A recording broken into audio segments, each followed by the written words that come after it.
کبھی اللہ تعالی شانہ قربانیوں کا نتیجہ آدھ گھنٹے کے بعد نکالتے ہیں، کبھی 10 سال کے بعد، مگر نکالتے ضرور ہیں، اس لیے کہ اللہ کا وعدہ ہے قرآن میں، وَلَا تَهِنُوا وَلَا تَحْزَنُوا، ہمت مت ہارو، جو بھی حالات تم پر آ جائے ہمت مت ہارو، وَلَا تَحْزَنُوا، غم مت کرو، اس لیے کہ ہمارا وعدہ ہے کہ وَأَنْتُمُ الْأَعْلَوْنَ، بلند تو تم ہی رہو گے، وَأَنْتُمْ، تم ہی بلند رہو گے، إِن كُنتُمْ تَعْلَمُونَ، إِن كُنتُم مُؤْمِنِينَ، بس مومن رہو، مومن رہو، دل میں اعتقاد صحیح اور اعمال تمہارے صحیح، دل شکستہ نہ ہو اور غم نہ کرو، دل تمہارا ٹوٹے نہیں، دل شکستہ نہ ہو اور غم نہ کرو، تم ہی غالب رہو گے اگر مومن ہو۔ الاسلام یعلو، آپ صلی اللہ علیہ وسلم کا وعدہ ہے کہ اسلام بلند رہے گا۔ هو الذی ارسل رسولہ بالہدی ودین الحق لیظہرہ علی الدین کلہ، وعدہ ہے قرآن کا۔ اس لیے ایسے حالات میں شکوک شبہات میں مبتلا نہیں ہونا چاہیے، اللہ کی حکمت پہ یقین رکھنا چاہیے، اللہ کی حکمت پہ، اللہ کی حکمت بھروسہ رکھنا چاہیے، اور جہاں کہیں جو کوئی پریشان حال ہے، جس درجے کی پریشانی میں ہو، جس درجے کی پریشانی میں ہو، ان کا تعاون کرنے کے لیے جس طرح انہیں خود بھی اللہ کی مرضیات پہ چلنا ضروری ہے، پوری امت کے لیے اللہ کی مرضیات پہ چلنا ضروری ہے۔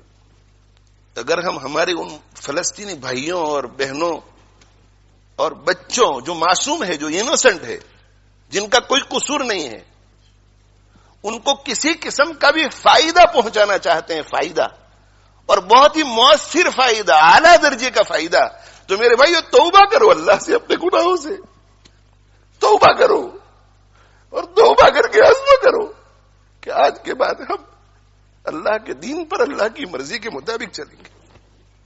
اس سے بڑھ کر دوسرا کوئی مؤثر فائدہ نہیں۔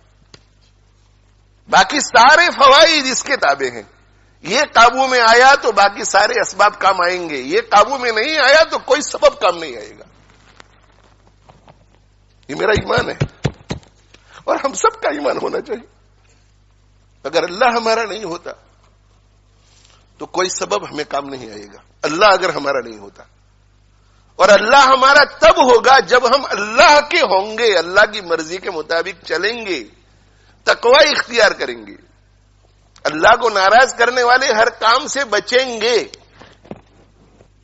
سیاسی تقریریں لوگ بہت کرتے ہیں، سیاسی تبصرے لوگ بہت کرتے ہیں، اور موقع بموقع کرنا بھی چاہیے۔ جو اس فیلڈ کے لوگ ہیں، ہماری فیلڈ یہ نہیں ہے، ہماری یہ فیلڈ ہے، ہماری قرآن کی فیلڈ ہے اور سنت رسول کی فیلڈ ہے صلی اللہ علیہ وسلم۔ آپ ایسا مت سمجھے کہ یہاں لیسٹر میں رہ کر کے اگر ہم تقوی اختیار کریں گے تو ان کو کیا فائدہ ہوگا، وہ آپ چھوڑ دیجئے۔ آپ قرآن اور حدیث پر، اللہ کے فرمان اور رسول اللہ صلی اللہ علیہ وسلم کی ارشاد پر یقین کر کے آنکھ بند کر کے کیجئے، پھر آپ دیکھو کہ اللہ تعالی شانہ اپنی قدرت کا مظاہرہ کیسے فرماتے ہیں۔ اللہ نہیں بدلا ہے، اللہ کا قانون بھی نہیں بدلا ہے، اللہ جیسے پہلے تھا آج بھی ویسا ہی ہے۔ اللہ کی حالت میں، اللہ کی شان میں کوئی فرق نہیں آتا، اللہ کے قانون میں، اللہ کے وعدوں میں کوئی فرق نہیں آتا۔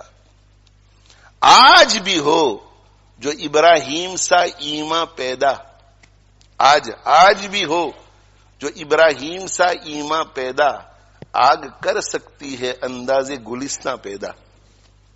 آج بھی اگر ابراہیم علیہ الصلوۃ والسلام جیسا ایمان، ویسا یقین، ویسا بھروسہ اللہ پر، ویسا توکل، ویسا اعتماد ہو، اور ویسا تقوی ہو، ویسا صبر ہو، آج بھی ویسا ذکر ہو، زبانی ذکر بھی ہو، دل بھی جڑا ہوا ہو، آگ کر سکتی ہے انداز گلستاں پیدا، تو آگ باغ بن سکتی ہے آج بھی۔ اسے کہ اللہ کا قانون ایک ہی ہے۔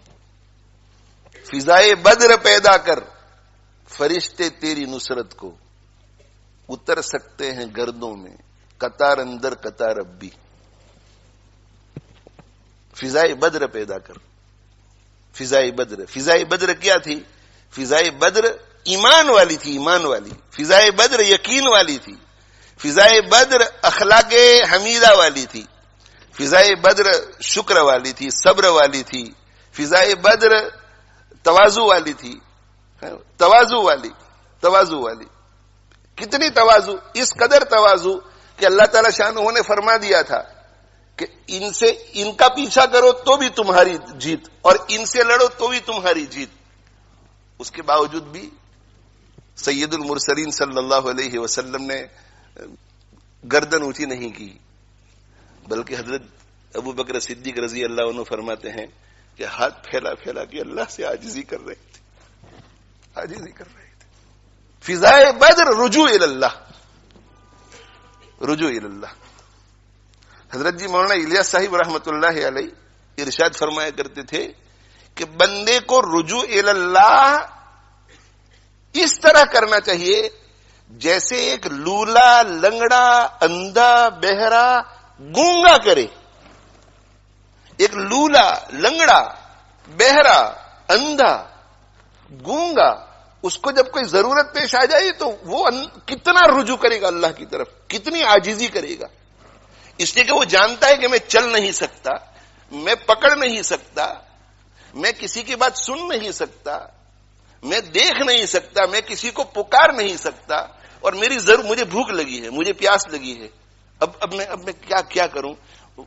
اس کا پورا بھروسہ اللہ پر ہوگا کہ اللہ ہی مجھے بچا سکتا ہے، اللہ ہی مجھے کھلا سکتا ہے، اللہ ہی مجھے پلا سکتا ہے. وہ کتنی آہوزاری کے ساتھ دعا کرے گا.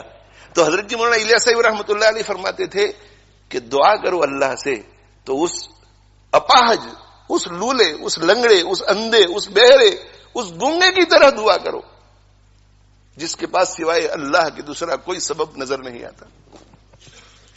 اور صرف دعاؤں سے کام نہیں بنتا بلکہ دوڑ بھاگ بھی کرنی پڑتی ہے، صحیح اسباب اختیار کرنے پڑتے ہیں. تو دعا اور دعا کے ساتھ جو بھی اسباب ہیں، ڈیمونسٹریشن لوگ کرتے ہیں، شرعی حد میں رہ کر ڈیمونسٹریشن کرو، پیٹیشن شرعی حد میں رہ کر کرو، ایم پی پر خط لکھنا شرعی حد میں رہ کر کے کرو، شرعی حد میں رہ کر.